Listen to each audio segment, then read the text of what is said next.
Hello and welcome to Stripping the Dipping. You're joined by your usual co-host, Denzel Clarkson.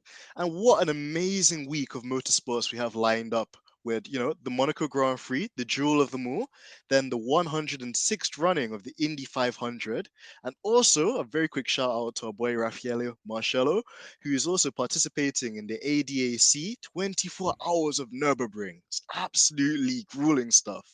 And of course, I couldn't think of a better guest I'd love to speak to on the eve of these special races and events. He's the legendary voice of Radio Le Mans and that part of the team, and also a quite pronounced commentator on the GT World GT3 series as well. So I'm very ecstatic today to introduce Bruce Jones to our listeners. So Bruce, we're humbly thankful for your time, and just wanted to open up by asking, how are you keeping and what have you been up to as of late? Well, very kind words there, Denzel. We've got a fabulous weekend coming up. I'm not as good as I normally am. And in fact, I've forgotten after 2 years of not travelling to the Far East to commentate, just how commentating in the booth I was at Sepang last weekend for the Fanatec GT World Challenge Asia. In a commentary booth where you're the main commentator, you're talking a lot and the aircon was up too high. So I fried my throat. And then we all know you get on a long haul flight and that dehydrates you. So I'm feeling a little bit croaky, but I'm in good spirit. Oh, I'm so glad to hear that you're in good spirits as well, Bruce. And I can imagine too that sometimes those conditions, they're not optimal, but we always try and fight through. And we're so thankful to have you. So, Bruce, the first question I kind of like to put forward to everyone really is what were your earliest motorsport memories, and how did you go from becoming like an economics graduate to the legendary commentator that we all know and love today on Le Mans and also the GT World Challenge? Yeah, don't mention it about economics graduate in front of my children because they go, "Look, Daddy, why did you never use your degree?" Well, I'll wind the clock back as they're about to go to university. I'll wind the clock back 10 years before I went to university. I just started going to Brands Hatch with my father when I was 7 because that was about 10, 15 miles from where we lived. And I loved it. And then we moved to live in Greece for 8 years. But we did find a racing circuit and we found a hill climb course where people were competing. Actually, that was our road to the beach. We had to wait while the cars came up the hillside. And then as soon as I came back to school in England, my father was in the motor industry, so we had all the car magazines. But it was my hobby. My father introduced me, but it was always my thing. And so through school, I probably concentrated a little too much on Autosport magazine every Thursday. And then halfway through my degree, I saw a tiny little ad that only someone like me who'd read every single word of the weekly magazine would see. Editorial assistant wanted. And I thought, no, I'll finish my degree. And then when I came out and was just thinking how I could use my economics qualifications, I saw the same ad. And I said to my parents, I want to do this for 2 years. Okay, then I'll get a grown-up job. That was a very long time ago. And I've still not got that grown-up job. But I was a journalist for the first probably 15 years. I was on Autosport for 12 and a bit years, and I edited it. But the thing was, and I think it's different to quite a lot of people, I was really multidisciplinary. I love putting a magazine together, just the craft. It could have been any subject, but because it was motor racing, I adored it. But I loved all forms of motorsport. A lot of people were very much, I only like Formula One, I only like touring cars, I only like sports cars. But you know what? Back in those days, I loved touring cars. I quite like endurance racing, but it was a bit long for me in my 20s. But I was single-seaters through and through. And so I grew up with a lot of the drivers as they rose up to Formula One. But then when I left Autosport, because I realised I was no longer a journalist and become more of an office manager, effectively. So all the fun was taken out of it, and all the grief landed on in your in tray. I then went freelance and I started commentating alongside editing things and writing things. It was quite a nice balance. Just very broad-minded about what I look for in motor racing. And having worked in Formula One, I worked for Formula One TV in 1998, 2001, 2002. But I was the pit lane interviewer. I was one of 2 people who actually had in many ways, the dream ticket. I had a pass that almost nobody had. I could go up onto the pit wall during the race. And, but you know what? After a while, I thought, yes, that's a privilege. But actually, most of the journalists here, 400 journalists, are asking the same drivers very much the same questions. It must be pretty boring. And it was quite high pressure. But at that stage, I thought, but you don't only like Formula One. For a lot of people, that's the only place they'd want to work in motor racing. But I have been so happy since I stopped that at the end of 2002 Stayed home long enough to start a family, but I just love all forms. But the way that GT racing has grown and grown, I've always thought the cars look fabulous.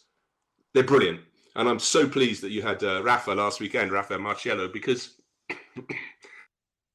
who is the tip-top driver in the world in GT3. I mean, he was brilliant in single-seaters, didn't quite get that break. But as soon as he came in, and when I commentate with the legendary John Watson, I think we were at his second race together. I didn't do the first one that Raffaele had done. We just sat there and went, not everybody takes to these straight away, but by golly, he's got a good eye. And now we look at him. And John was picking this out when we were at Magny-Cours, not last weekend, the one before. He said, you look at Raffaele, he's lapping faster than anybody else by up to half a second of that, sometimes 0.7. Phenomenal. You know, if you're normally a tenth quicker, that's pretty mighty. There's almost no input. It looks as though he's holding the steering wheel just with his fingertips. The others, you can see them really working. He's a man on top of his craft. Doesn't matter what form of motorsport you're in. If you're the go-to guy, which he is, it's exciting times. I absolutely agree, and I picked that up as well watching him over the last couple of years. There's just like an effortless, seamless nature to his driving, and I think that also translates into his personality too, because Georgina will laugh. Just like when I was trying to crack him down, he doesn't give much away. No, he doesn't. He doesn't. Actually, if you follow his Twitter feed, he is very funny, very, very entertaining. But he looks petrified when a microphone comes in front of him. But I think you realise that there's Raffaele out of the car, who's taken a while to learn to be comfortable with the camera. He'd rather not be there, but now he says something with a straight face, almost doesn't move his mouth, but you suddenly realise that was very funny.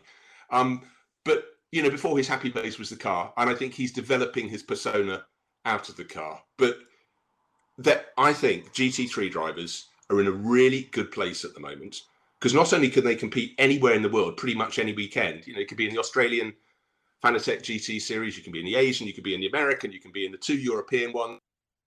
Nürburgring 24 hours this weekend, you could be racing in the IMSA GTD category, doing events like the Daytona 24 hours. And a lot of the drivers take those skills and go across for Le Mans and race in GTE. But the point about that, it's not just filling your diary.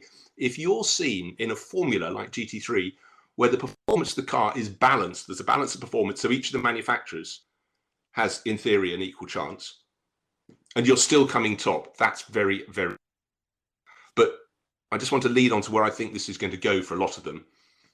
With the World Endurance Championship suddenly getting the likes of Porsche coming back, Audi coming back, Ferrari coming in, and so on and so forth, and other manufacturers looking at it, suddenly they're going to have to put some real hot shoes in there. And I think the people at the top of the GT3 class are right at the top of the list.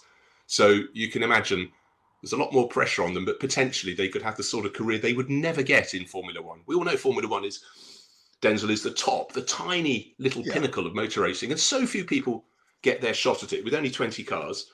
And you know, with people staying for years and years and years, you might be lucky, but you're more likely to have a long-term career, 10, 15, 20 years, if you can become a works driver in GT3 and then in something like the World Endurance Championship. So I think for a lot of them, the likes of Raffaele Marciello, Dries Van Toor, Alessandro Pierguidi, James Collado, people like that, they're in a potentially very exciting place that could see them now in their 30s to continue being a driver into their 40s. So they're lucky.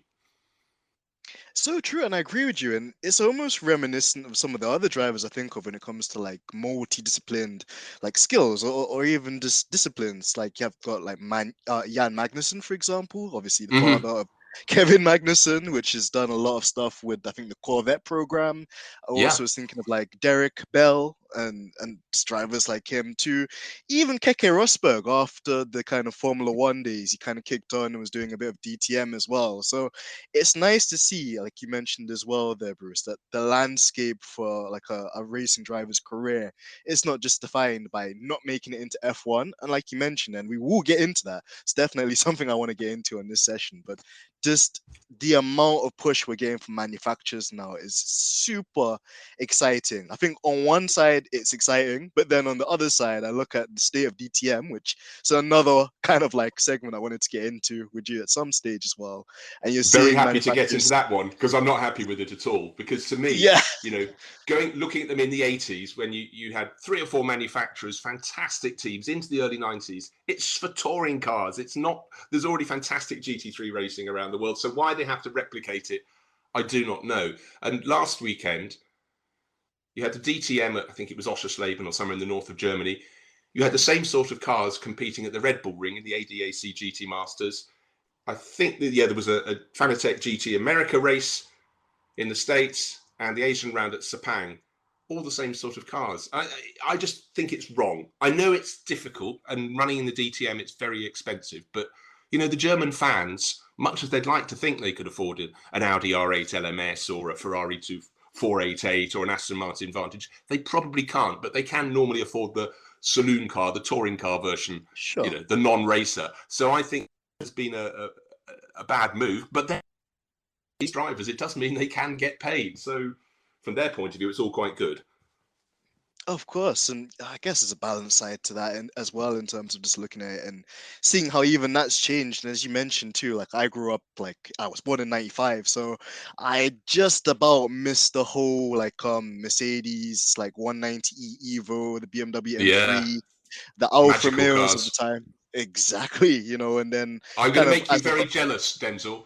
Very go for jealous. it. In about 1992, no, maybe a few years later, maybe about 95 actually.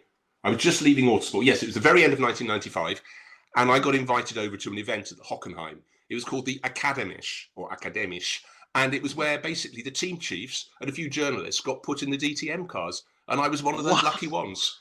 And it was Oh, epic. I was a little bit overwhelmed, but you know, it's one of those things you do. You think, I think I did okay. I didn't spin or anything, and then you go back thinking, I could have been so much faster. But you don't want to be the fool.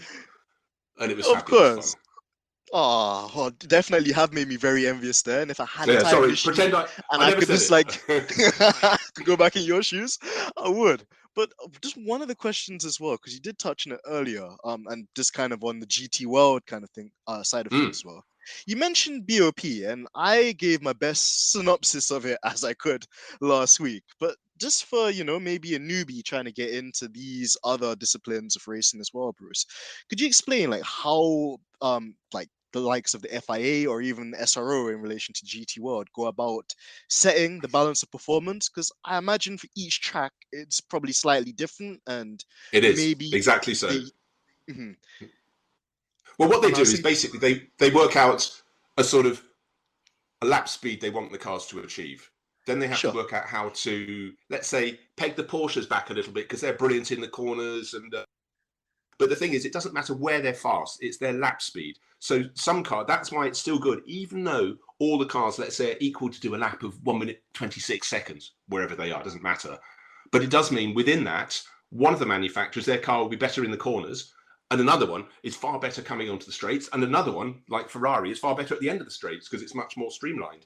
So you get the Mercedes with plenty of punch, you get the Porsche that's brilliant in sort of mid-speed corners, and Ferrari great down the straights, and others sort of in the mix accordingly. The McLaren 720S is quite like the Ferrari in terms of its performance. So it does mean if a driver wants to make an overtaking maneuver, he's got to be in the right position at the point of the lap where he's got an advantage. So it really is a game of cat and mouse. It's a bit like in Formula One, the DRS, and we saw it with Verstappen at Jeddah, making sure he was just far enough behind not to have his nose in front, and therefore he'd have to stay in front, and then he could be tailed by Charles Leclerc at Jeddah. But I think it's been so good, and the fact is, every year when we go to the Spa 24 Hours, the Total Energy Spa 24 Hours, it's epic because there could be any one of 10 manufacturers with their works drivers could, with a bit of luck, with getting the safety car periods right, win the event. And I think that's why I love GT racing, because with the best will in the world, at the moment, in Formula One, it's between two manufacturers with Mercedes playing catch up, and for years it was just Mercedes. So it didn't fill you with great excitement going to each race, but it still does. Even now, at the age of 450, I still love going to GT racing. oh, I could imagine, and just I get that same buzz, which is why I've been pushing Georgina, for these episodes too, just so we can give our listeners like a wider spectrum of different motorsport disciplines out there too, because it's just sensational, the talent, also the manufacturers, because I mean, there's not many of us that will be able to jump into like, let's say, Aston Martin or Ferrari or Red Bull don't even really make cars in that sense. They're an energy drinks company. But at least with the GT3 racing, there is a chance that you might jump into a Mercedes and get a full track day in, like, around Brooklands and Surrey and so forth as well. And No, just exactly. They're real, and they're not that far from road cars in terms of their appearance. Okay, we can just add another little string to our bow here, Denzel. GT4, less powerful, actually harder to drive in some ways. No, easier to drive, but harder to drive. Get that last second out of them. So those are much more like road cars. The wings are much smaller. They're etc. But that's grown and grown. A few years ago, you used to get in the European GT4 series under 20 cars, sometimes only 16. Now it's 40 plus cars every round that they have. And a few of the best drivers have stepped up. But also, a few of the drivers have gone into that at the age of 16 or 17. They've done 1 or 2 years in single seaters. They've looked at the size of the bills they'd have to pay to get to the next stage and the stage beyond and stage beyond. And it's just not going to happen. So they get themselves into GT racing. And if you get in and you look quite good, there's normally with the Pro-Am element of GT racing, there's normally someone who's probably made his or her money, maybe eaten all the wrong food. They're a little large, but they're wealthy and they want to go racing and they want a young gun alongside. And it works for both of them. In that Pro-Am pairing, if the young gun's really good, it will move them, the Pro-Am pairing up the field. And also they can learn from them. And I just think it's sensational. And some drivers, you think they've been around a while and you find they've only just turned 20. But they've decided almost at the start of their careers, tried single seaters, but, we don't have £5 million. So, we will get to the stage where the talent coming through single seaters. I've had a long conversation with 2 long-standing racing friends about this. At the moment, the standard of people in the sort of middle order single-seater series, Formula 3, Formula Regional, Formula 2, is not what it used to be. The more expensive the formula, the fewer people can afford it, and therefore you've eliminated some of the raw talent that used to come through to get by with a little help from friends. So now it is only the playground of the really, really wealthy, and unfortunately that makes it a much smaller pool of talent, and therefore the overall level has dropped. That sounds very doom-laden, but it's just how it is, I'm afraid. But it's the truth. It's the reality, Bruce. And I would agree with you on that. And just for the fans like us, again, I don't want to name drop any drivers, but I guess I could do this one because he's no longer on the grid this year. When you see the likes of like Nikita Mazepin, for example, on the grid, and I'm sure he's a nice guy personally, and he has his own charm, but you see just somebody there that's not quite got the it factor. And then, for example, you've got the likes of Nick De Vries, which has been part of the McLaren stable, the Mercedes stable, one F2, one Formula E, can't get a seat. Then you got the likes of Oscar Piastri, even younger driver that had a really good F2 season last year, can't get a seat in Formula One. So I'm really glad that you've highlighted those factors as well, in terms of, although in F2 it's more about like maybe the drivers that have the access to the funds, through these other grassroots methods of or series such as the GT4 racing.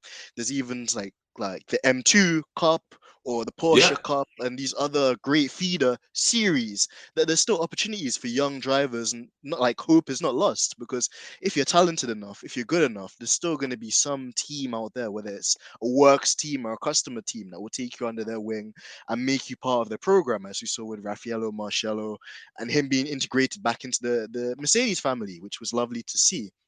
And then on the topic of it as well there, Bruce, you really touched on a good kind of point there too. In GT3 racing, we've got an interesting phenomenon of, you've got like pro drivers that are very seasoned, of course, like the Raffaello Marcellos, the Jules Guinons, the Dries Vanteurs and whatnot. But then also you've got gentleman drivers that they're either people that might have done quite well in terms of their businesses, or like me trying to win the lottery one day so they could maybe pay their way into a seat. But on the topic of that, just how easy is it for like a gentleman driver to adapt into the world of GT3 racing? And also on the topic of new kind of rookies in the scene, there's a kid out there. I don't know if you've heard of him before, Bruce. He goes by the name of Valentino Rossi. I think his nickname's the Doctor. He's made his first full-time appearance in GT3 racing as well. Yeah, I mean, it's fantastic. He at Brands Hatch, the opening round, he just brought in many thousands of people who wouldn't otherwise have been there. And it's a bit like, no one is only liking cars or only liking motorbike. It's just you have a certain amount of time that you can spend watching motorsport. But it was great to see the crossover. He's still learning. He came in for his pit stop and he missed it.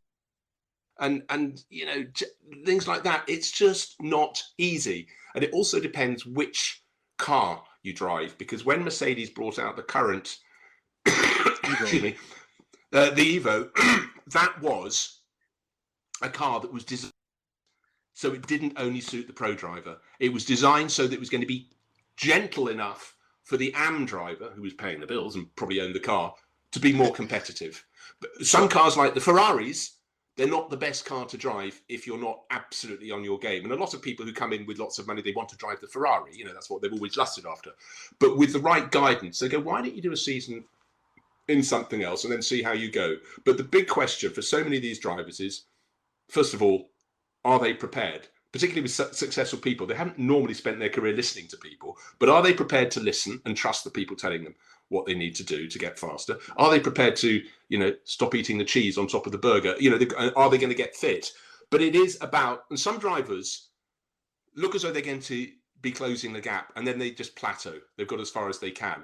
But others, bit by bit, you suddenly go, you know what? It's not just the ability to do one quick lap, but these people are doing consistently pretty quick laps, and that's what they need to do, because no one wants someone who's very quick. Oh, they're in the gravel. You know, that doesn't help anyone.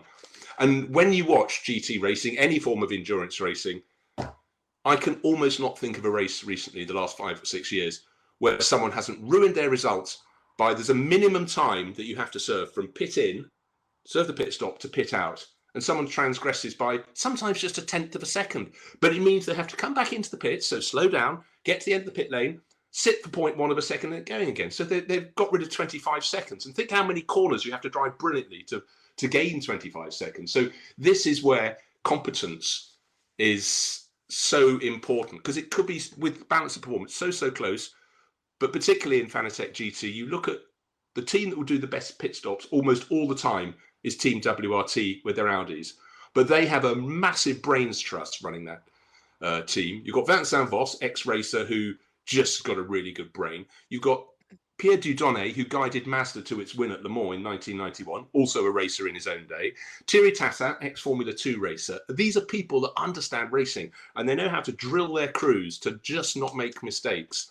And when it's so close, you lose a second, and that could be the equivalent of you coming out of the pits in front or behind. And also, Raffaele's team, ACA ASP, or got a new name, Acodis ASP this year. Yeah, I struggled with that one last week. Oh, it's difficult, isn't it?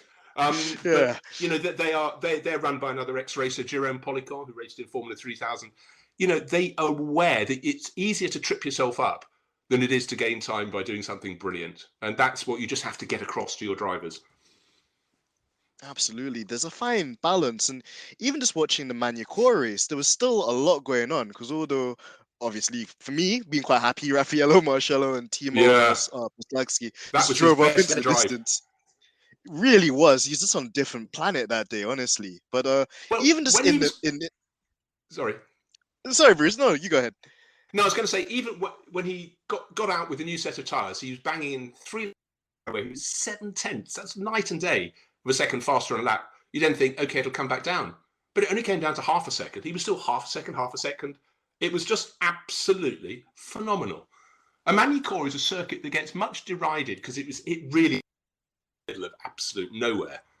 And it was put in the middle of France for political reasons. I mean, when you start driving north to Paris, you're still driving 3 hours later and the landscape hasn't changed. But it's a great circuit. I think people didn't like staying there. Formula One didn't like it because there aren't any hotels within about 50 kilometres. So it's quite difficult to be at. But it's got gradient change, which to me is the key to a good circuit. And it's got the possibility. What's not to like? Absolutely. There's like so many things to offer with that circuit, and even just for the racing as well. We saw, I think it was the life of me. There was the other, I think it was the 89 Mercedes as well with I forgot his name. I think he stepped in for Jules Gounon. He did? No, I've forgotten his name. Hold on, let's have a quick think. Who stepped in? Because Jules was in Australia, Bathurst. Maxi Gertz. Massive, there we go. And even just seeing him trying to fight off the two Audis, and I think Van Tor had a bit of like a sticky kind of first lap as well, so he had to make up the positions. They tried the undercut, and then if I remember correctly, even just the pit stop, I think there was like an unsafe release in the second race, Correct. so that Yeah. kind of humbugged them too. And it was just so awesome to watch because I was like, wow, like just look at how unpredictable things are. And although on one side you have like Raffaelli just doing his thing in the distance, there's so much to play for with the other categories and even other familiar names there too. Like it's nice to see Christian Klein driving like a Yeah. McLaren, because I remember Uh, when he was part of the Red Bull program. Great guy, really lovely fellow. I'm so pleased his career has been. He's got someone who's wealthy and has got the McLaren, and he's racing it increasingly around Europe. But in the sport, most of the people are really good guys. But he's one of the ones always smiling, and it's great to have him back in the mix. Now, I have a question for you, Denzel. When you're Absolutely. watching a Fanatec GT event at somewhere like Magny-Cours, you've been watching it. It goes out on YouTube. But do you access a timing screen as well to add to your understanding and enjoyment, or are you just looking at what's on the main image? For the most part, Bruce, I usually just have the stream, so I just have the YouTube Yeah. channel. But again, I wasn't fully aware that that was a thing too, that you could have the telemetry or the data. And actually, good segue that I'm gonna pass back to you as well, Bruce. Oh How no. can we make GT racing and just like the Fanatec series like even more like like appealing and even just more inclusive to everyone, because I think there's a lot of people that would love to check it out. It's just following it and knowing when it's Okay. on, knowing the timings and stuff like this too.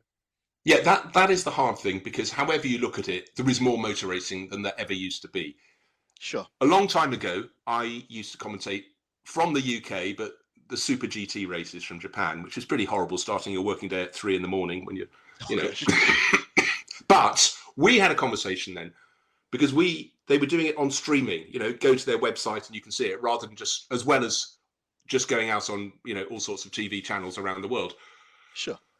And after one event, we were talking about how long do you think it will be until the numbers on streaming will rise up towards the TV viewing figures?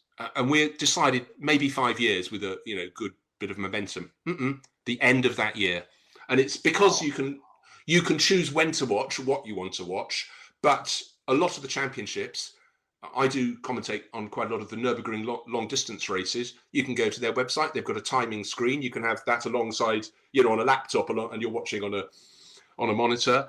It just adds to it, and you can scroll up and down on those. You can also click on something that's got a moving circuit map, whether you can check where someone's number is, and then, oh look, there's a little flashing symbol. Oh, let's zoom in on that corner. Oh look, Adenauer Bridge. Oh yeah, car 32's off. And you become your own TV director. Maybe that's dangerous. You could sort of get too into it. But also, sorry, I'm getting quite excited at this, but with quite a lot of the stuff we do with Radio Le Mans, including those ones, we will have a Twitter feed open. It's studio_RSL. And we have people all around the world during the Le Mans 24 hours, during this weekend's Nürburgring 24 hours, who are just asking questions. And sometimes they've spotted things that we haven't yet spotted because they're zooming in on their screen, and they can tell us who's gone off. And with a circuit like the Nürburgring Nordschleife, which is nearly 25 kilometers, you can't watch every corner all the time. So we have a lot of people who are almost like part of the team now. And, they get a kick out of it, and it's really helpful for us. But after a while, you have to know if you can trust them or not. They're not just making it up because you don't want to talk about it. But there are so many ways. And I often think, when I was a sort of 16, 18-year-old, I used to ride my motorbike to a circuit and I'd watch it. And even as a fan, I was making a lap chart of each of the things, and I'd go to a different corner for each race. But the fact of the matter, I had to go to circuits. There wasn't that much on TV apart from Grand Prix, and that was only just starting, really. But now you could watch pretty much any race in the world, any weekend, or during the week if you chose, from the comfort of your bedroom at home. I wouldn't advocate that, because I think where possible, every single time you go to a circuit, you see stuff you wouldn't see on TV. And it's the noise and all the loveliness like that, and also just seeing people. And being in a big crowd, that's, quite empowering. But, I think the fact is, as an 18-year-old, if I had all of this stuff available to me, I probably wouldn't have even got past the first year at university. So there we have it. All for good reason there, Bruce. But I agree with something you. like that. It's amazing just to see just like how interactive like the experience has become. You mentioned the interactive timings there, how like basically the fans can engage with you guys, obviously in the commentary box as well, with kind of good questions or even observations that we've made as well. And I'll even bring up this another kind of thing I took away from Raffaello's kind of session with us last week, when you're saying that with the GT World Series, they actually allow the fans on occasions to come to the paddock to meet the drivers, to see Oh, the cars definitely. close up. Definitely. And that's And they all should do that, because the Americans are the best at it. They've done it forever, that the fans have access to the drivers. And back when I started doing Formula One, they had motorhomes. They were mostly converted coaches, but to eat, they had to sit out at tables under an awning. So you could walk up and down and see someone and wave at them. You know, I would be there as a journalist or doing a bit of TV or something, and they might flag you over because they want to talk to you. But it's a long time since then, and now they have these massive buildings they erect in the paddock, 3 stories high. They go in the front door, and if you don't have the pass, you don't go in. But also, they've got reflective glass, so you can't even see them. And that is so sad. And I just think how many young children, when I used to go to Brands Hatch, would line up and look through the fence just to see a driver. They didn't want to go and talk to them. They just wanted to see them and understand that they were real people. And I think that's something Formula One's got to work out far harder. There's another little twist I just want to throw in here. sure. With the start of the pandemic, I started doing some commentary on sort of iRacing, on sim racing. And the very best was one was luckily I was involved in, which was the digital NLS series. And I tell you what, their graphics were so amazing that after 5 minutes, I forgot it wasn't the real thing. And that's not for effect. But actually, when we went back to doing the real thing, because as a commentator, you often try and guide the directors. You sort of, so-and-so is fighting him, but I think that battle for 4th place that's coming to name the corner is the one to look out for. And then suddenly the cameras there are picking it up. But if we had someone who had crashed out of the lead or whatever, we had all the pro drivers alongside a handful of sim racers doing these long distance races on the Nürburgring Nordschleife. As soon as established a car had crashed, you would have endless selections of shots. Because I'm normally restricted by, let's say, having 8 cars carrying onboard cameras, but all 155 cars in a digital race carry cameras. You've got a drone shot. You've had the accident seen from inside the cockpit, from in front of the car, from behind the car, alongside the car, and you can just choose what you watch, and it's just unbelievable. And but actually, I really enjoyed doing that. But the point is, a lot of the sim racers are now just so astonishingly good. They've got really, really good rigs. And to the extent that that's why quite a lot of them are now employed by the Formula One teams, and they will also be employed by the World Endurance teams when the likes of Ferrari come. Crunch through so much testing, they can help with the setup of the cars, and also the engineers, the real car, or as I call them, full metal engineers, to keep their hand in. They agreed to help some of the teams and drivers in the digital series, and they actually established that they could really make a difference, and they learnt to full metal racing. So there's no such thing as a waste of time if you've got analysis, and it was good fun. Yeah, that's so true, and I'm glad you mentioned that as well, Bruce, because for many years, I mean, I do a bit of sim racing too, and when somebody be like, "Oh, I what are you could doing at the sense that.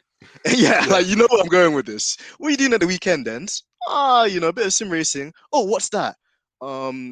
Just racing online with some friends. Oh, with a wheel and pedals, but not in a real car. Oh, how much do you? But like you've mentioned, because of the pandemic, like it's forced people to take a second look, and I'm really happy that you've identified that actually there's some things in sim racing which are like actually front leading technology or almost kind of ideologies which you then wish you could deploy to a real life situation with the real life series. And also I agree with you, we've got the likes of like Jarno Opmeer, a Dutch esports driver, which won the Formula One, I think, official championship, and now he's been hired by the official Mercedes AMG Petronas team, and he does all of their simulation work and a lot of testing for them. They integrated the last year's W12 into iRacing, and him along with Anthony Davidson and some other real life drivers came together collaboratively in like basically an interview done with James Vowles, where they were saying that Yano was the one actually was pushing for a lot of different details and how it should drive in the simulator, and basically correlating the real life data with what it should be like in the sim. So it's incredible just to see the rapid pace of how simulators have come forward. And even for this, like I always say to Georgina, I'm just a normal guy from North London. I have access to things like this, and it just makes it even more like awesome. And another example I'll give is when I was like, giving Georgina the lowdown on Raffaello Marcello, all I had to do, I didn't even have to go on Wikipedia, Bruce. All I had to do was go on to Assetto Corsa, which is the Uh-huh. GT3 Yep. simulator, and every single driver in the GT World Series has a profile on the simulator. So I was like, oh, perfect. Bruce, before I want like change the topic for a more serious like question, yeah, just the amazing advancements of sim technology is outstanding, and I think definitely here to stay. But Bruce, I wanted to get into it really deep and ask you a deep question because we love deep questions here too on stripping the dipping. And this one, I wanted to kind of set the scene for you a bit. So the question is, do you feel that, the media, whether that's like Sky or Autosports or, even commentators and agencies and stuff, do you believe that they should have more of a social duty of care to athletes? So the example I wanted to give you for this, Bruce, and why I've asked this is twofold.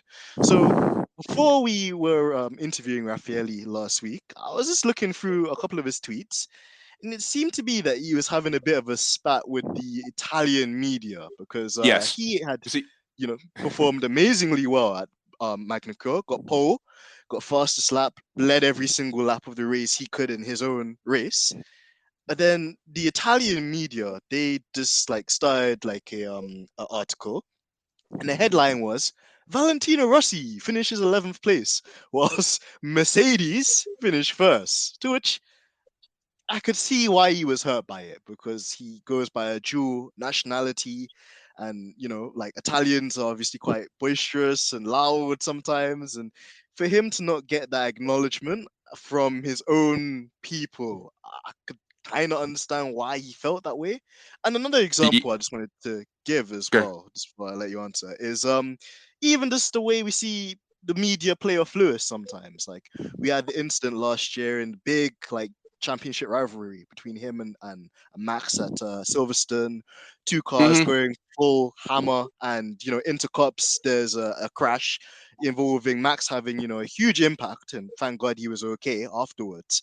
But then some of the comments that Christian Horner had said in the heat of the moment were sometimes used as fuel to create even more of a rivalry, which then got taken up context. And, sadly for Lewis, resulted in some people like using it as an opportunity to discriminate him or to like give him flack unnecessarily. So yeah, just with those two different like examples, where do you Yeah. sit on this one? Okay. Well, what happens? I'll just go the Italian route first. I mean, literally, you could see the Italian journalists packing up in the press office if both Ferraris were out of a Grand Prix before the finish long ago. They almost wouldn't file their reports. Everything had to rotate around Ferrari. And if they had 52 magazines a year, they had to have 52 lead stories about Ferrari. And in years when they weren't winning races, I can tell you that was very hard for them. But they don't like the fact, even though they've got Alessandro Pierguidi, who's an absolute superstar in GTs, that the man of the moment has always, until the end of last year, raced with an Italian flag. But he was born and brought up in Scotland. And in fact, his personality is much more Swiss in some ways, being that little more reserved. But anyhow, I think that's all quite pathetic. But the element going to the British Grand Prix last year, like any big event, the specialist writers sort of get pushed aside and the general sports writers come in because they're in charge of the back page of the lead sports stories, and they don't always get it right. And also they're encouraged to blow it up because that sells more newspapers. And as someone, I was very lucky that I didn't get pushed to blow stories out of proportion. There was a slight element when Nigel Mansell was winning a lot when I was editor, but you told it to people who knew their motor racing. They knew the story and they could see if someone was being a bit of a fool and if they'd raced well, or if but the general press, of course, will weigh in. And then as of 25 years ago or whatever, with the advent of the internet, you did start to get a lot of people who were writing stories as though they had been at the race, but they're really in their bedroom in, anywhere, could be anywhere. And these people didn't know the nuances. They didn't get the inside stories. They'd grab someone else's story that they wouldn't know if it was right or wrong, and they'd blow it up. So the days of drivers trusting a handful of journalists in the paddock. That's where all the stories came from, never really from the TV people. But, you know, the British journalists would make sure that Murray Walker knew the story, or so on and so forth. But it has changed, that element of trust, and unfortunately it's right across all sports. The sport I also love as much as motor racing is rugby, but that's my sport. And from about the mid-90s, just as you were arriving in the world, Denzel, it became professional. And then you've got people who, instead of having a job during the week, like being a solicitor or a farmer or working in a steel plant, they're all pros.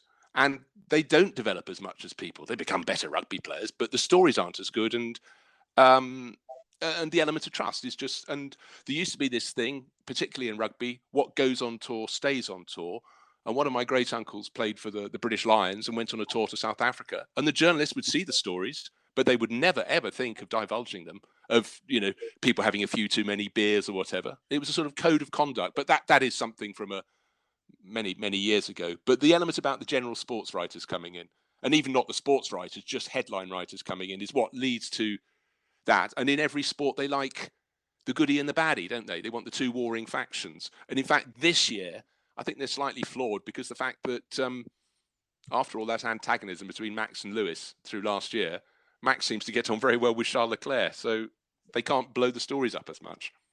That's true, and it's something straight away I noticed as well, because people who would have thought that maybe it would have been a bit more hotly contested between the two, because there's lots of, I'm sure the fans as well out there will have like the infamous, it was a racing incident clip from Charles Leclerc when he was go-karting when he was small, and Max had kind of made some comments about him too, and they raced against each other previously. And you know, that's not all too uncommon these days to have No. drivers from similar kind of like junior programs or kind of like careers kind of meet each other again on one of the biggest stages of them all. But it is interesting to see what narrative the media are taking, particularly just with the Formula One situation, and even just how, again, like you've mentioned, like sometimes it doesn't feel like it's from a genuine place. It's more like they're just trying to create a storm or a fire or a narrative just to get people talking. And I feel that there's a fine art with it. I think sometimes you can get right and it's a bit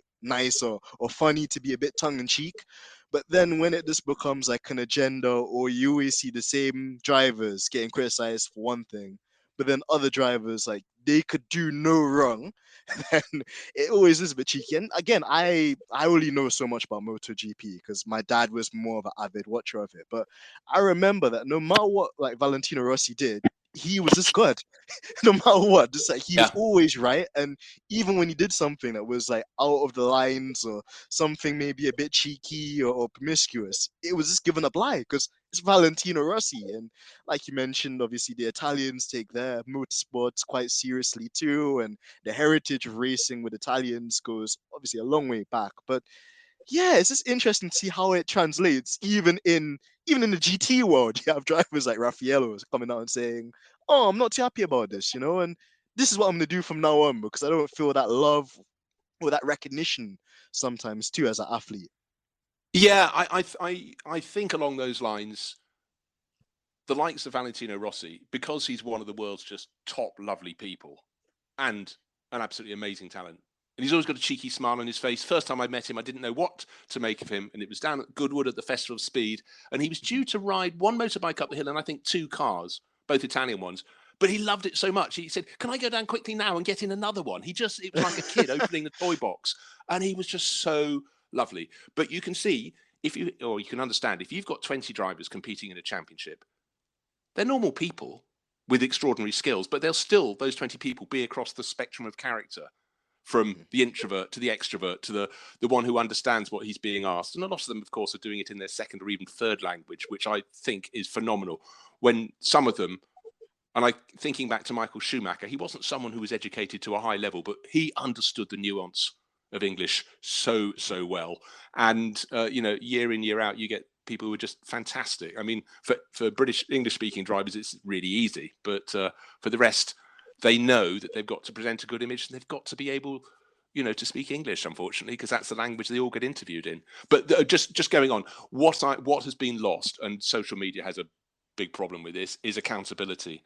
Because if I was a journalist as I was back in the day, and I wrote something a bit critical about a driver, I'd have to see that driver at the next race.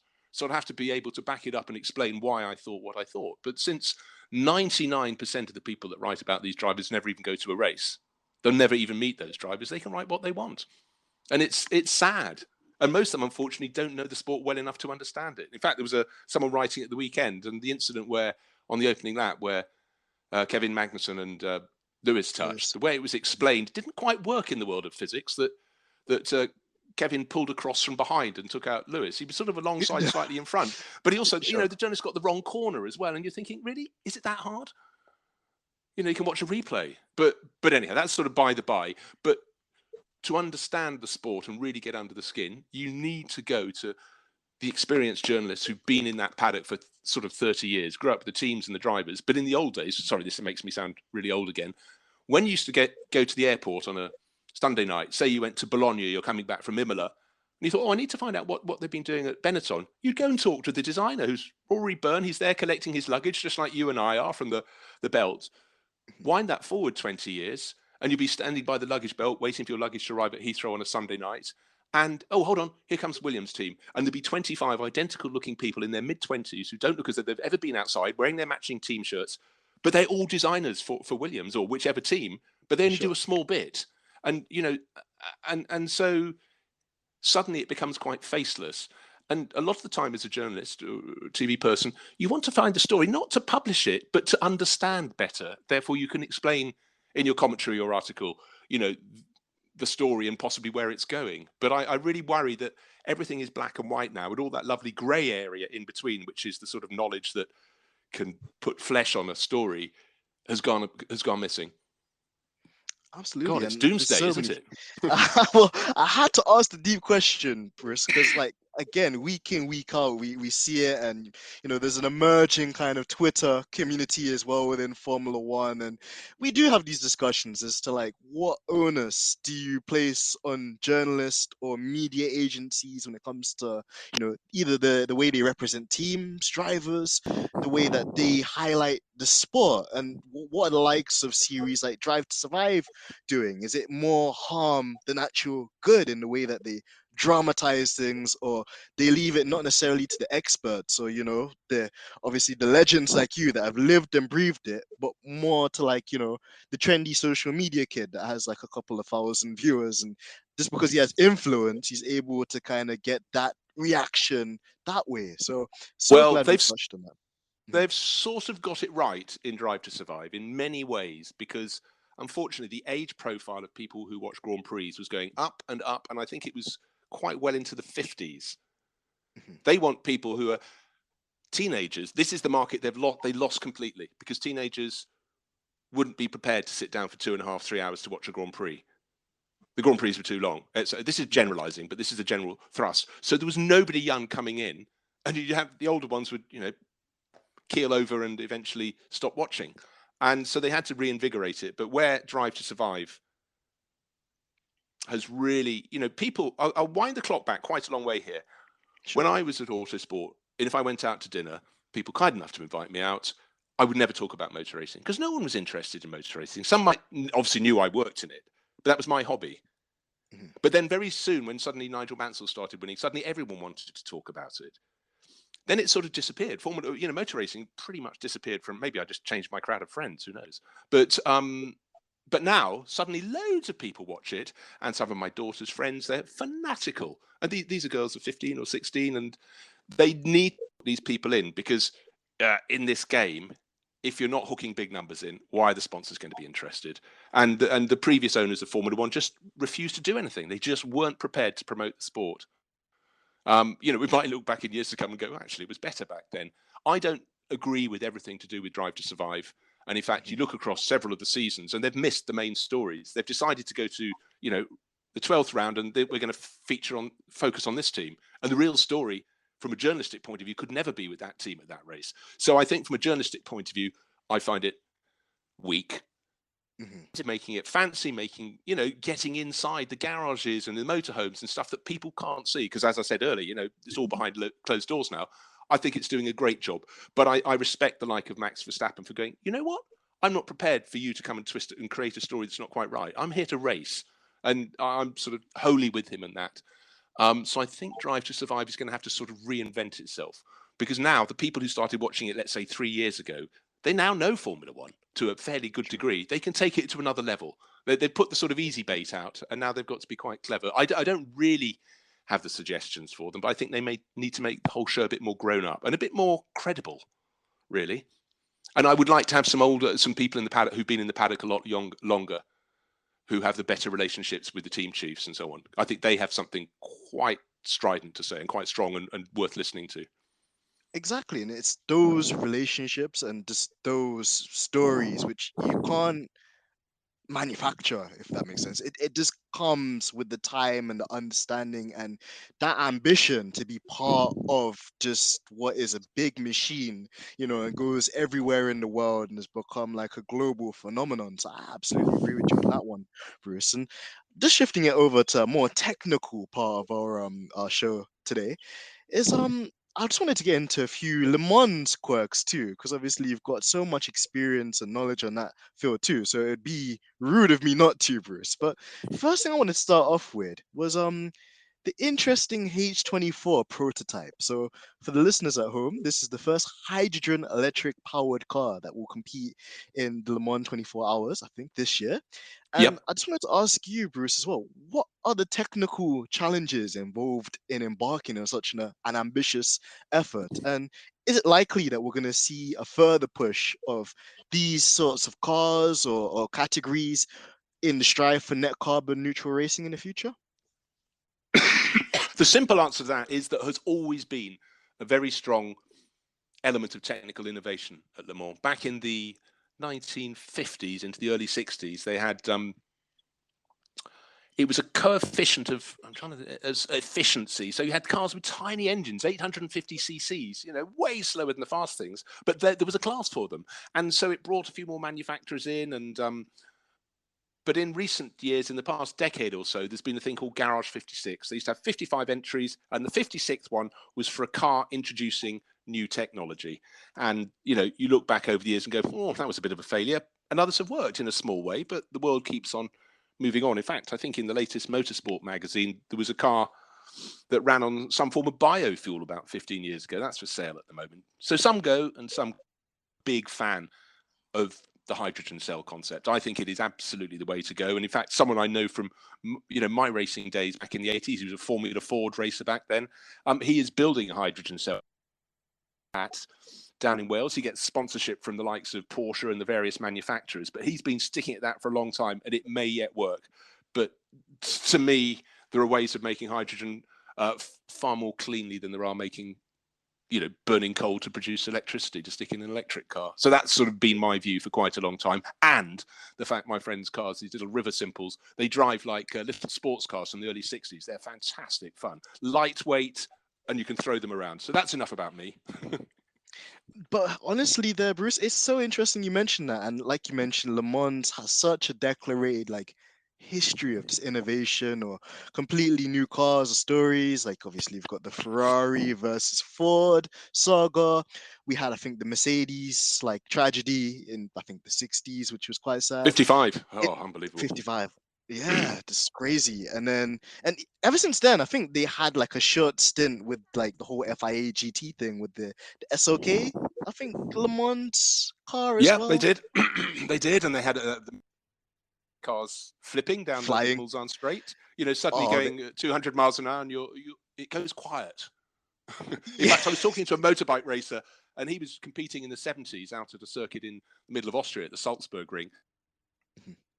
Very long, with a little kink towards the end. He went round the kink, he reckons, doing about 180 miles an hour, and there was a bike sideways across the track in front of him.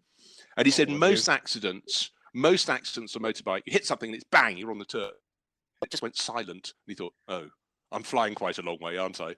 And eventually came into land, was put in a helicopter and taken and recovered. But I'm sorry, I digress. I'm not talking about that. But it is Le Mans has been famously dangerous. And Anthony Davidson, when he retired, said, he had a big stunt at the end of the Mulsanne Straight quite a long time ago now. It wasn't working for. Yeah. And he climbed out and he lay on top of the sort of the tire. If ever you've been winded, that was a fraction of what Anthony had been. in that incident. And a lot of drivers really didn't like them more. And Derek Bell saw no reason to race in it when Ferrari asked him back in 1970 to go racing. But of course he did, and then went 5 times, and it made him. But a lot of drivers didn't want the risk. But now they're much more mechanically reliable, because that was often one of the big problems. The cars would peak at an inopportune moment, and the drivers would just be thrown out. So it's been a big, scary race. The circuit gets safer and safer, thank goodness. But then you get to that balance. You talked earlier about Jougunian, GT Championship. He went up to Alton Park. Why can't we have more circuits like this, where you've got the consequence of not having you've got a bit of grass, a barrier, then trees. So it does focus the mind. And obviously, if you can get that right, and he had that fabulous, then that is what the real thrill. You have to have that consequence and proximity to danger. And that's why, if ever you can get a chance to go down to Pau, a street circuit in southwest France by the Pyrenees, take it. What a fabulous place. Because they're right against the barriers, against the statues, against the climb under a great big viaduct. It's brilliant. And I really think the thing that I get excited about is going to circuits I haven't been to before. And at the end of this year, I was hoping to go to a new one that opened for motorbikes in Indonesia on Lombok. It's called Mandalika. And we're going there with the Asian GTs in October, but I'm not doing that one. Another commentator's doing it. But I had a look at some videos from that today, and you can be up on a control tower looking across the circuit. It's a nice snaking pattern. In the background, you've got this beautiful the Lombok Island. And, if I was a wealthy guy and I wanted to go racing, I'd like to go to places before and try them out. So, and I must say, in the pandemic, when they suddenly had to bring some circuits into Formula 1, lost their Grand Prix 10 years before, bringing Imola back, the Istanbul circuit, but to go to the international circuit. And all the Formula 1 people going, gosh, this track's amazing. And I thought, you know what? It was absolutely amazing when I went to it, 15 years ago? I like the focus to be wide, not just channeled down only into Formula 1. I've got that feeling by now. Absolutely, and I second you on that one as well, Bruce, because there's so much to the eye, and this is why I'm keen on our listeners to check GT3 racing out, to check, the endurance racing out, to check out all these other amazing series, because they go to tracks, they go to places which even I haven't heard of, and when you go there, you're like, this is such an awesome track, like, why couldn't Formula 1 do this, for example? But then you just learn to appreciate that that's maybe its own thing with that particular series or like generation of cars and whatnot. So I agree with you. And actually, we got a fan question as well for you, Bruce. The question is what is your all-time favorite Le Mans car? Because it's quite a few, and one that came to my head because my dad is like a huge, like everything Japan he loves, just into Japanese cars. So I guess you could see where he's going to go with his one. It's like the Mazda 787B with the rotary engine. God, I just always in those days I wanted that car to retire because the noise it makes. And Mazda obviously very big with their rotary engines. At the Spa 24 Hours back just a few years before that, it was a Mazda rotary, and you just pray for it to retire, otherwise you wouldn't get half a chance to get half an hour. And it would wail its way around the circuit. And but what is my favorite car? I'm famously fickle. I change my mind the whole time. Every year when I do the Goodwood Revival meeting, at the end of the day I do a radio show, and at the end of the meeting we're supposed to decide our favorite car, and I go, okay, that's that. And as I'm saying, I go, oh no, hold on, I've just remembered another, and so on. But to me, I love the Ferrari versus Ford cars from the mid-60s. The Ferrari is probably the most beautiful car. The Ford GT40, probably the most purposeful. I mean, it was a car of, great big flanks, and you could feel it had big, powerful hips in many ways. Loved those. And I find it very interesting that Jim Glickenhaus, who's got his cars competing in the World Endurance Championship, get that, that's a private individual. He's a film producer. But I met him long ago at Goodwood, and he just had a car designed for him, a one-off by Ferrari, because he was clearly one of their very best customers. Mm-hmm. And he'd just driven it back from Maranello, brought it straight to Goodwood. And it just looked, if you slightly squinted, like the very most beautiful Ferraris, the racing Ferraris, from the 365P from about 1965, 66, which was clearly the car that was racing when he was at that impressionable age of probably about 20 years, which is, you know, how you always tend, when you look back, to love the cars that you lusted after as a teenager. And I think Sure. that for him was the same. And I think the cars from that age are so beautiful. But I really do encourage, actually, I'm just going up another little alleyway here. If you can, do go to events like the Goodwood Festival of Speed, because it's a moving history lesson. And some of the cars are now over 100 years, and you cannot believe how they work. But they're really quick and they're really rudimentary. But it's just looking at when cars were really beautiful. Before, you know, if you said, when did cars in Formula One stop being beautiful? As soon as they started putting barge boards and little winglets all over the place. Mid 1990s, one of the Ferraris then that Jean Alesi drove is, to me, one of them is the last really truly beautiful Formula One car, and some of the ones from the 60s and the 50s likewise. But as soon as all these fitted, the cars became larger and wider and far less attractive. But you know, again, everyone will have a car from their teenage years that they absolutely love, whether it's Formula One or a touring car or a Le Mans car or a GT, and that's how it should be. But I think you should never stop looking and learning. I think there's so much to see out there, and I through books of Le Mans where they highlight the cars that you thought, God, I forgot that competed. Then you think, well, it only did 2 laps because it was rubbish, but it is still part of the history. And seriously, the French used to have this idea. They had a couple of teams, and all they wanted from the event was to set the fastest speed down the Mulsanne Straight. The cars looked as though you or I had made them, and then a 4-year-old with muddy hands and oily hands had wiped them all over the car. The cars were filthy, hardly put together, but they were very fine. And then they'd not be with you into Saturday night. They'd broken down after 12 laps, and so they were way off the target. But that seemed to be acceptable. But I'm pleased those days don't exist, because I think safety is of paramount importance, and the cars are way safe. There were lots of people who died unnecessarily, but that's sport back in the ages, and anything that can improve driver safety is good. But I still think there needs to be jeopardy. There needs to be an apparent risk, so you can appreciate the likes of Raffaele Marciello and Dries Van Toort when they're jumping the curves. And someone else I want to throw into the mix, Kevin Estre, who'll be competing in this weekend's Nürburgring 24 Hours. If you can look at last year's race, Kevin Estre, was it the race where he was in the rain, where he overtook 3 or 4 cars to the Nürburgring on the grass, like rainy. Yeah. Oh my days! That must have been 2 years ago, because last year, in fact, we didn't even get 10 hours racing. The fog hit the Nürburgring 24 Hours awfully, and I was commentating from home because of the pandemic. And one of my stints, it was I was checking through the night. I came on at 6 a.m, except there was no racing because there was too foggy for the medical helicopter. And I watched my stint, which was 3 or 4 hours, going through, nothing happening, no one saying anything. And then just as I was about to come off, it looked as though the racing was going to start. So that was not worth getting up for. But you do need the consequence. Yeah, absolutely.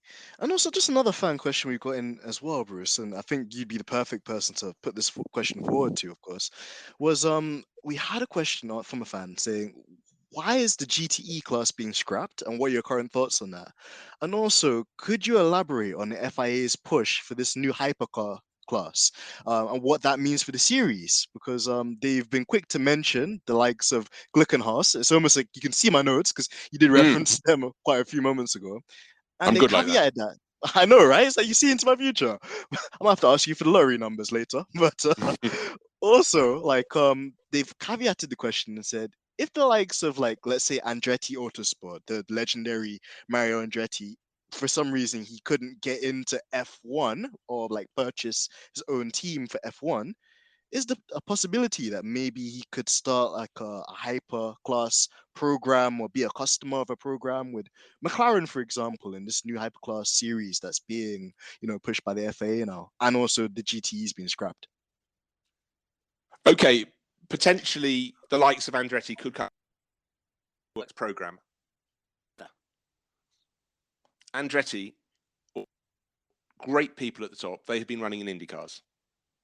Running in endurance races is a very different thing. There is a branch of the Andretti family that's competing in GT4 and up to LMP3 at the moment with Jarrett Andretti.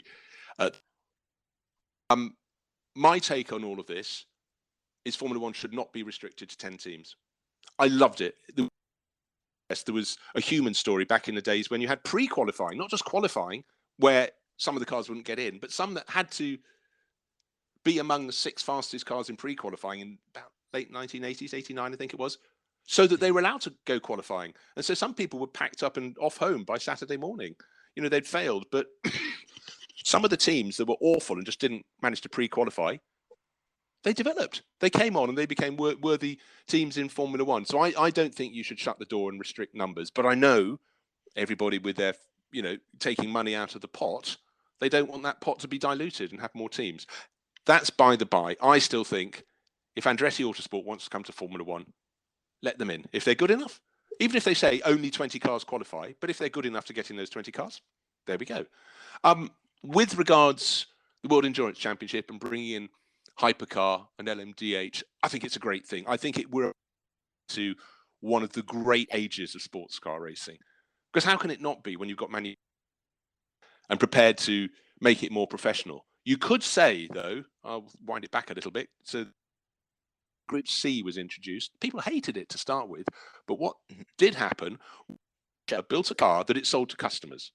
Customers went racing and the better teams did better than the worst teams. But you had all these, you know, rock solid, bulletproof, in all these fantastic race liveries. And it just made the grid look fantastic. And they also cars that weren't just quick. They were quick and they would last. You need in endurance racing. There have been periods where you've had cars that are quick, but they're going to last 20 minutes. Not much good in a 6-hour race. GTE, when we had 4 or 5 manufacturers, and the more they'd have 3 or 4 cars each. And you knew 5 hours into the race, if there were 15 cars in the class, they'd be running nose to tail. However, we're down to just 2 manufacturers. Costs have got too much. And now, with the likes of Ferrari and Porsche, the 2 remaining manufacturers in it, stepping up to the top class, it's not needed. So we will have, you know, the step up from GT3, which is GTE, where they're slightly more aerodynamic, they're slightly lighter, they're slightly more powerful, have wider tyres at the front, they have more grip. You know, so they look, if you don't look too carefully, quite similar to the GT3 cars that race around the world. But they are faster, but it doesn't matter if they're all the same. So if they're running to a GT3 spec, which is rough, it's fine. Shout. And if you can have 8 or 10 manufacturers competing in the prototype class at the top end of the field, and 8 or 10 manufacturers with works and semi-works and privateer entries running in the GT class, then that will be just, I think we're heading that way. So I think it's all very exciting. And also I like the fact that the hybrid technology, when it came into the World Endurance Championship, you had 3 manufacturers and they all did it in a different way to each other. So going back to just saying how, let's say a Lamborghini was quicker down the straights and not so good on the corners or whatever in GT3, sorry about this dry throat, it would be the case as well in the World Endurance Championship. And, you know, some cars would have a strength, as you said, at the faster circuits, others would be better. So I think try and get the performance fairly similar, but reward people who get it right. And I've always believed that. I hate things being pegged back. And actually, while I'm on my hobby horse, Denzel, I really have a problem with Formula 2 grids flipping the top 8 runners around in the second race. Because you get all these people who manage on a narrow circuit, you know, if they were in Baku or something, to start first, having finished 8th in the opening race, and they manage to block everyone behind it. They come away saying, you know, I'm a winner in GP2 or Formula 2 now. You're thinking, no, not really. That's artificial. So I don't like it. Sure. I think if you're good, so what if you win both races? The others have to try harder to beat you. So I don't believe in sort of handicapping people like grids. that. Yeah. No, I think that makes sense, and that's also another good like shout and a plug for GT3 racing and GT World Challenge is that it's down to both drivers, because you can have an amazing, like, you know, superstar driver like Raffaele Marcello being the lead driver of the team, but then he has to share that car with Timo Boguslavski, which, again, I love the guy. I think he's super cool, and you can tell as well that he's like a really keen driver. But again, there's just that jeopardy of all the time that Raffaello just made in his first stint could basically be lost by Timo, and he has to just work as hard to try and keep the advantage and not get stuck. And then obviously, if there's some traffic, if there's a bad pit stop, if there's any kind of like jeopardy with the strategy at all, it then pegs that guy back with the other front-running Audis, or I know the BMW guys not running the car in the sprint series, but Lamborghini, McLarens, and it just shuffles it up more, and that seems more organic, you know, rather than, like you mentioned as well, with the reverse grids or kind of like punishing people just for being good, ultimately. I'm going to throw something into the mix here. personality, I think, is so important. And drivers come from all sorts of backgrounds. They come with all sorts of personality traits that are, can be enormously different. But I think they're fascinating people. But one caveat when I decided I didn't want to do Formula One anymore, I felt the last adult driver, the driver who came to Formula One as an adult, had left, and that was Eddie Irvine. And I'll classify this. Eddie, when I first knew him, he had to buy and sell third and fourth hand cars to afford his next Formula Ford race. He'd moved over from Northern Ireland. He was living probably somewhere, in a room in someone's house, and and that's as far away as you can get from someone who's been racing karts with a works entry from the age of 8 or 10 and been put on the Red Bull scholarship scheme, which is pretty vicious, the number of people they've kicked out. But he had to be a fully formed adult. And I think it is different. And I'll go back to the analogy with rugby as well, and football likewise. If you're good, you're put in an academy, and you don't have to sort of stand on your own 2 feet to the same extent that people like Eddie Irvine did. So it does, again, make me sound very old, but it just meant you had a greater diversity of characters and backgrounds, back in those days. And I really hope, sorry to complete the point, that we continue to have drivers who are comfortable in front of a microphone, who will tell a straight story. They'll be funny. I mean, Raffaele refers to Timo Bogoslawski as his brat on his postings. Yeah, me and the brat. So there's character, and that's if people social media, they don't have to say anything stupid, but a bit of humour, of course, it endears you to them. And then if they've got someone quite good working with them, they'll put up some great images, and some people get it, some people don't. But I think it's not all bad, the stuff on social media, and the good stuff, you really appreciate it. And if you want to watch someone funny, look up Ricky Taylor, who competes in the IMSA series in the States. He went, and he spends a lot of his up in old NASCAR. He'll be racing them all this year. He is very, very funny, and his Twitter feed is probably about the most busy of anyone. He's just deeply entertaining, and he's often dressed out of character, and you suddenly think, guys, Ricky.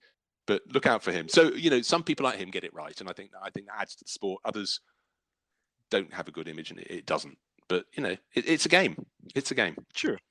Absolutely, and it's become more of an emphasis on just making the drivers more accessible and seeing just the engagement. Even for me, I don't know if you've seen it yet, Bruce. Like, it might make you chuckle. Like, Raffaello Marcello followed me back on Twitter. I was like, oh my god, Raffaello Marcello. So he won at Brands Hatch, and I made this like a little funny song about him. And then he tweeted saying, Yes, that was me. That was me. I was the one singing it. Yeah, stick to the podcast, Denzel. Oh, okay. I see how it is, Bruce. Fair enough. My vocals probably aren't worthy enough. I'm getting tired. I couldn't keep my mouth shut at that time. I just. See, humour's an important element. It really is. It touches the soul in so many places. And yeah, just again, but like you said though, just that human element, and even for him just to respond back and say, this guy's crazy. And then because he responded to it, then I think the official GT World Challenge was like, you know what? No, we like this song, and it should be like the national anthem anytime you win. And it was just so cool, just being a fan, just watching it remotely, just seeing that level of engagement just from one particular moment. So I absolutely agree with you on that as well, Bruce. And it's so true. And I hope it continues in that direction as well, that we just have that kind of symmetry with the drivers, and they're real athletes, they're gladiators as well, in how, they go about their racing. And like you mentioned as well, the inherent dangers of motor racing and the way it is today, although thankfully the safety features and technologies have come a really long and far way. But on the topic of that as well, Bruce, wanted to throw you a tricky question here. Who's the best driver you've seen or followed or commentated on that's never had the opportunity to race in F1?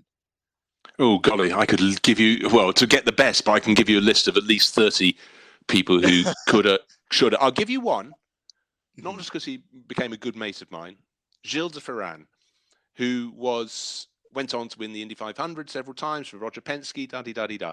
Brazilian driver. I knew him when he first came over to do Formula Ford in Britain. He ended up living around the corner from me. But the thing about Gilles, super intelligent, understood English better than the English drivers did, and all the idiom and stuff, but very, very technical. He loved it. He loved the history. A lot of drivers don't have any time for history, but he really did. He was the thinking man's driver. And he had, let's get this right, he tested, his first Formula One test was the same day as a certain Jos Verstappen turned up. It was at Estoril, and I can't think who the third driver was. And Gilles was quick. The other driver was very quick. Both times would have impressed, but Jos Verstappen just went bonkers and drove sensationally. And that gave him his break in Formula One. Could that have been Gilles' moment? He also then tested the Williams, and it was at Silverstone. Alain Prost went out and set a time. Remember Alain Prost? Brilliant. I mean, you know, he was superstar, and Gilles beat it. That nose is just so like recognizable as well. Alain Prost God, when Nicolas, his son, came into motor racing, and you saw him sitting in the car, similar helmet, but looking in through the visor, you go, "Oh my God, Alan's driving today." It was same beak, but yeah, the likes of Gilles, because I think he was also bright enough to work the system. He was very personable, and a lot of drivers have been really good, but you think they're not going to impress the sponsors. They're not good out of the car. They won't be academic or as good at engineering as they need to be. And I think you needed to be the whole package. As soon as we finish this podcast, I'll think of a whole lot more. But I think in terms of encapsulating a driver, I appear to be dying.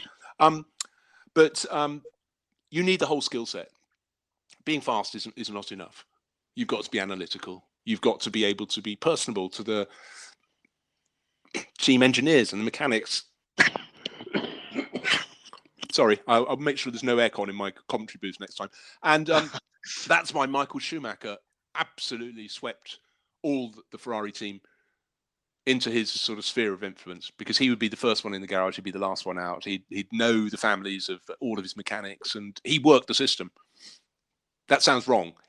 He understood what was requiring, and he wasn't the prima donna. And let's face it, there've been a lot of people in Formula One who, you know, never do anything wrong in their eyes, and they don't learn, and they don't really associate themselves with their team. And I'm sorry, when you're mechanics, I know they don't have to work as long hours now because cars go into parc fermé, but some of them would be literally in the garage for 36 hours straight, probably in uncomfortable conditions, hot and humid, and you know, they could only dream of their bed back in the hotel they'd never get to see. So I think, you know, you do need to be able to motivate people and so on. But there are so many drivers, and a lot of them went on to have great careers in other elements of the sport. But some of the very best, when there weren't works manufacturers in sports car racing or GTs, that was it. They had their shot at Formula One, didn't quite get the drive, couldn't afford another season of the top single-seater category. And actually, it was several years later, you go, whatever happened to... and you suddenly realise that people just disappeared. Whereas now they stay around more, which is good. Exactly, and I'm so like we even touched on that earlier with the likes of Christian Klein, and also another kind of familiar name as well. I know this is completely left field, but I saw like Adrian Sutil in the Ferrari Challenge Series the other day as well. Yeah, I was like, what? It's crazy. Yeah, no, exactly. I spotted him, and who else did I spot recently? Someone racing in the States. Oh, he was a guy who raced about the same time as in the mid '80s. One of the top names in Formula Ford, along with people like Johnny Herbert and Mark Blundell, who obviously went on to have great things in Formula One. A guy called Paolo Karkaski. You know, I'd seen him over in Japan racing, and then nothing. And I suddenly just happened to find him racing in California. And so it's great. But a lot of these people went into driver management and then bringing on young drivers, and they've got so much, you know, knowledge to pass over. But someone is probably saying, would you be the other driver in my car? Because you know what you're talking about. And you can, and that, again, that goes back to GT racing being quite a good way. You know, how much better is it if you've got someone who's sharing your car, who understands the problems, than if you're in a single seater and sorry, that's your car, no one else shares it. So yeah, it's great, but well spotted on the Sutil front. I'm very impressed. Thank you, Bruce. Well, I don't disappoint, so let's put it that way. But yeah, that was crazy as well when I saw that. And last question as well, Bruce, because you do want to save your voice. We need that voice on the 11th of. Oh no, it's broken. In the great words of who was that said that radio message? Oh, Lando Norris. It's broken. Oh, yes. But yeah, just final question. And Bruce, I would love. I'm sure Georgina will say it after we wrap this episode up. We need you for episode 2. I need like another session with you because it's been so awesome. Well, we'll do it later in the year. We'll have more to talk about. We can sort of view the year as it's progressed, because it's still early days. A lot of the championships only in their second round or third round, and yeah, we're happy to do it again.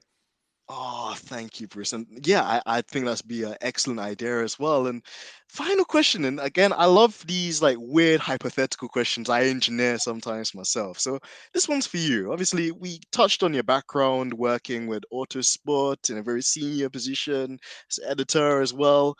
And I just wanted to ask you this.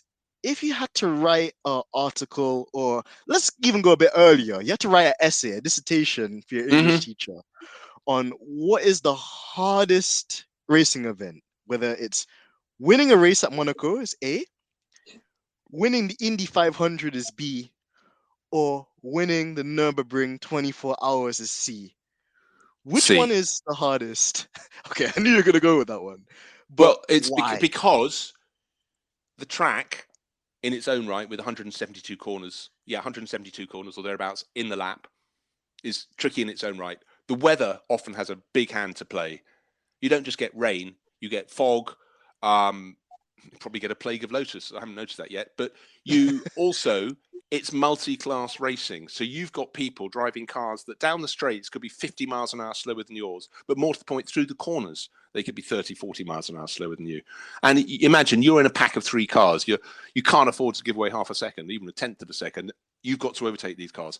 Are they good enough? Have they seen me? Have they seen the other 2 cars behind me? Are they going to pull out between us? There is a huge amount of consequence. And I was invited to do it once, and I went, no, not really. I'd love to, but not in the slowest car in the field. I will just get in it everyone's way. And I'll be frightened because I didn't know the track very well. But no, I think that is the hardest because you have the most likely incidents. I think Monaco is the easiest. It's all relative, but if you qualify well at Monaco, you sort of know the rest. Indy 500, you have other factors that come into it. We all know on a super speedway like that, if someone gets it slightly wrong and they drop it, you come around the corner fully committed, you often have a dozen cars involved in an incident. Yeah. But you know what?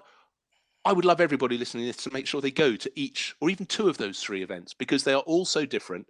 And 24-hour race is special. Even if your car has come home last, you get to the end, and I challenge you, you stand in the pit lane at somewhere like Le Mans, everyone is crying because it's the Yeah. first moment they can actually back off. And that's where your adrenaline stops and then you just fall apart. But it's quite magical seeing people who've had the stiff upper lip all race and they're either hugging each other in delight or holding onto each other because they're going to fall over, they're so tired.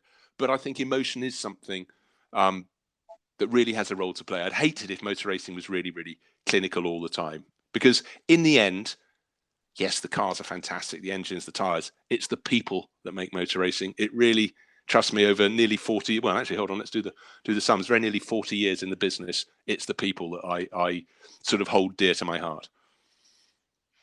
I could imagine, and you talked on the emotions there as well. Like, what just came into my head there, Bruce? I'm sure you were like there in the flesh as well when that happened. Like, I remember when Tom Christensen, goes to show my age, Tom Christensen was like doing absolute crazy stuff with like the Audi prototype and probably what was the LMP1 class at the time, I want to say. Yep, correct. Very And good. the likes of like Dr. Ulrich, Wolfgang Mm. Ulrich, like the technical director, the head of Audi Motorsport, just being on the pit wall, and even just like a stiff German like him, just being in tears, just seeing that relief of all the effort, all the man hours, all the organization, from the drivers, the fitness coaches, the engineers, the Michelin people, the strategists, just even the caterers, just that team effort, how much it meant to them just to get to the end of a race, let alone to even win such a prestigious event as well. Like, do you have any like moments like that, or one like standout moment you will never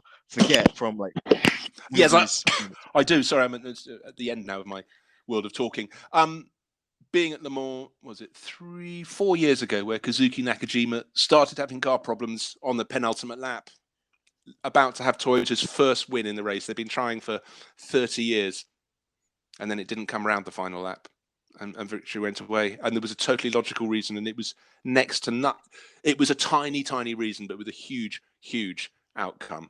And to be with the crew, they had done everything, and they were the ones who suddenly, instead of, they'd already got the T-shirts out in the garage, the special ones, winners, whichever year it was, and just absolutely gutted. But people like Dr. Ulrich, even if they were winning, people probably didn't know how many things had gone wrong in the race, because nobody, I can tell you, would ever do a clean run in the Le Mans 24 hours. They're always nursing a problem that could become serious. So, but that's where the human side comes out, and it's making sure that it doesn't. And you have to admire people in this sport a lot, life, and you hope they sort of get a good outcome, because a lot of their marriages have fallen apart because they're on the road the whole time. But they put, the very best deserve the greatest success. But let's see. We can talk about that another time. But yeah, I think being so close, the difference between success and failure, Denzel, is minute. But the scale of the outcome is enormous. Oh, it's colossal, honestly, Bruce. Like it's crazy just to see the difference. And I remember that like Toyota moment as well with Nakajima, again, a Japanese driver.